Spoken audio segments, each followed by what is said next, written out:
Your unemployed husband said he wasn't free to meet. What the fuck? Is this the girl that her husband doesn't work? Here it is. This TikToker's husband has quickly become the worst example of a man on TikTok after going viral for being a stay-at-home dad who does nothing. His name is Andrew Min, and this started when his wife Sarah Kim went on a podcast recently explaining how she's basically the sole provider for her and her husband since she works a 9 to 5 while traveling 2 hours daily to work while also being an influencer. Meanwhile, she's also pregnant, which has put her in a tough position considering she's now struggling to pay the bills. But when she mentioned her pastor husband Andrew on her podcast, she explained all he does is stay at home, being unemployed, playing video games. He even used Sarah's salary to pay for his college expenses, and it seems like he's just using Sarah, with thousands of comments making fun of him. However, Andrew's image got even worse after he was caught talking bad about Sarah behind her back. She loves to laugh at me, and not just laugh at me, but point it out and be like, what did you just say? And considering Sarah seemed really skeptical when she found out that she was pregnant, everyone is now saying that her husband trapped her into this marriage since they're now having a kid. Meanwhile, he's basically using her and talking behind her back. As a man, you gotta get a job, dude. Your girl is working 2 jobs. She's pregnant with your baby. You're just at home playing video games. Dude, what? Anyways, here's a podcast. But I still have to come face to face with, I still need a provider. No matter how many times I can double, triple, quadruple your income, I still need a financial provider. Or contributor. And it's like, how do I express that need to you without bringing guilt or shame along with it? Yeah. So then that was really hard for me. Yeah. Yeah. And did I think about what if I married rich? Yeah. During those hard times? Probably. Yeah. Like, wow, if I just married a really rich dude, this wouldn't be happening. But I'm like, damn, I am the really rich dude. She wasn't at the time, by the way. No, not when you were. Not when we got married and stuff. I was getting paid pennies at PwC. Yeah. Hourly.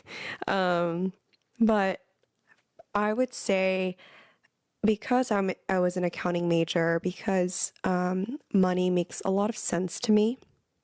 And I believe that financial literacy is really important. I'm really passionate about it.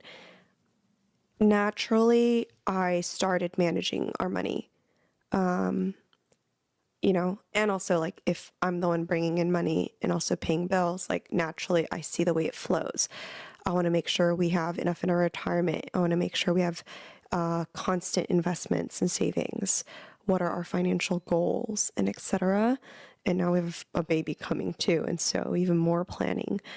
But I think it's very important, and it was made even more clear when we finally got a financial advisor, like about a year ago. We? Dude, you're the only one working. The fuck?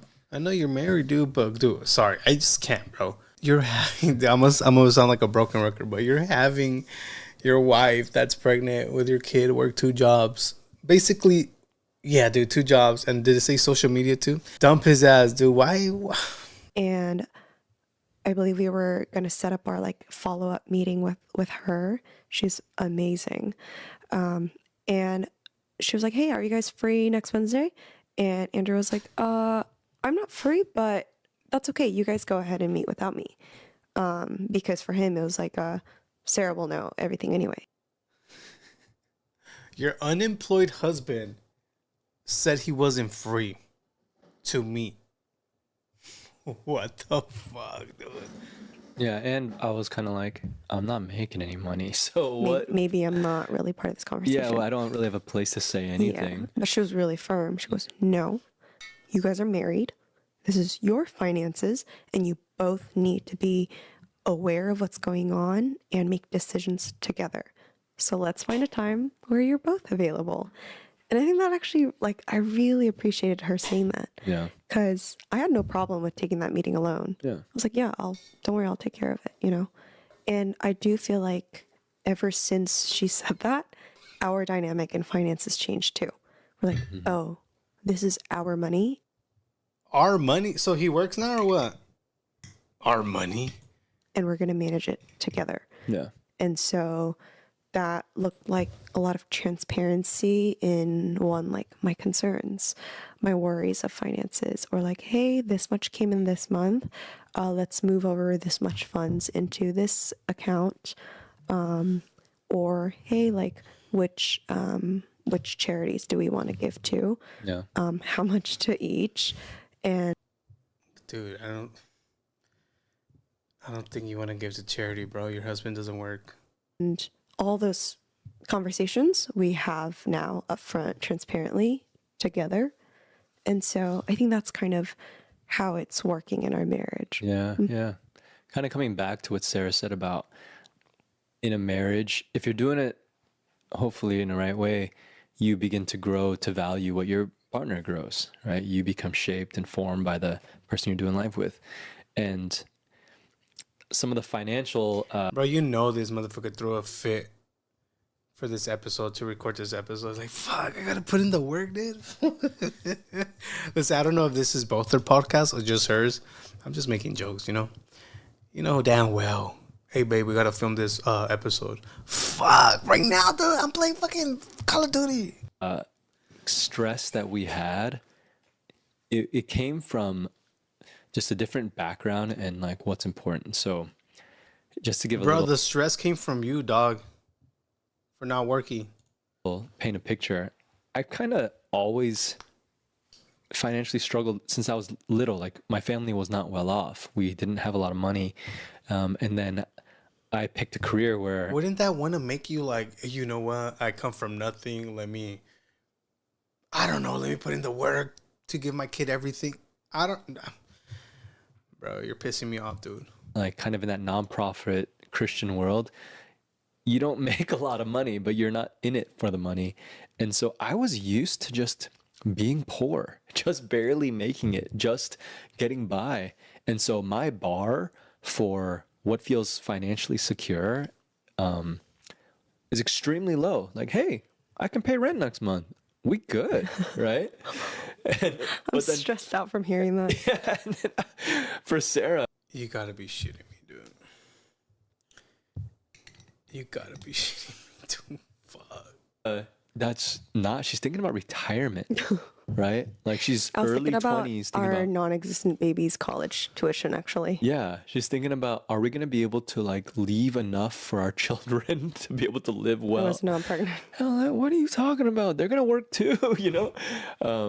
Yeah, and my background, Wait. And the engagement ring he gave her was his divorced mom's old ring.